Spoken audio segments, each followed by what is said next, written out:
taron shi Tijjani ya biyo taron shi Ibrahim, to daga nan sai ya kure, ya zama kowa yana da ita saboda ta kai inda da ba ta kai ba. Shi ne malle ruwa ya kai inda ba ya kaiwa, shi ne malle faizan.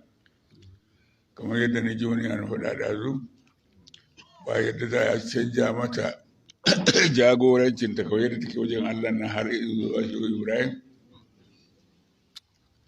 ba yadda za a gyara mata jagorancin ta kawai sai wani wuri mai kyau bari ya gyara, ba wani abin da bai kyau bari ya gyara shi. Saboda haka ba za mu yarda a siyasantar da mu ɗariƙar Tijjaniya ta shiga ta aikin siyasa ba. In za ka yi siyasa an yadda kana Tijjaniya kana siyasa, amma kana jan waɗansu mutane ku zo ga jama'a na ba ku yi siyasa ba, ba za a yadda ba. Jama'an nan na Allah ne ba naka ba ne. Ya bai wa annabi sallallahu alaihi wasallam jama'ar, sannan ya bai wa shehu Tijjani jama'ar, sannan ya zo ya danga shi bare jama'a suka tuge nan, ba jama'a wani mutum ba ne balle ya sayar da ya siyasa da jama'ar. Jama'a Tijjaniya jama'a ce ta Allah zannana ta, ya danka su annabi Muhammad sallallahu alaihi wasallam tare da annabawa da mujizozi, sannan ya karba ya danka wa shehu Tijjani, duk gaba daya suka zama waliyai siddiƙai da karamomi, waliyai siddiƙai da karamomi, ba annabawa masu mujiza ba.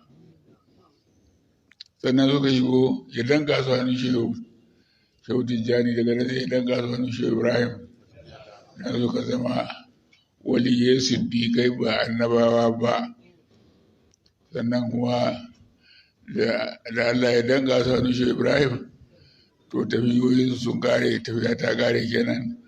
Inna lillahi wa inna ilaihi raji'un. Daga Allah muke kuma wajen Allah muka dawo.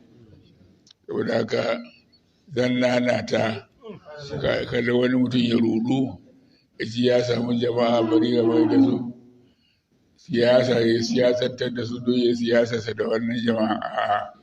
Kai dan Tijjaniya an yadda ka shiga siyasa dole ka ga dama inda ba ta saba da musulunci, amma ba ka daman ka ɗebi yan Tijjaniya kai ka siyarwa yan siyasa don ka yi siyasa da su ba yadda da wannan ba.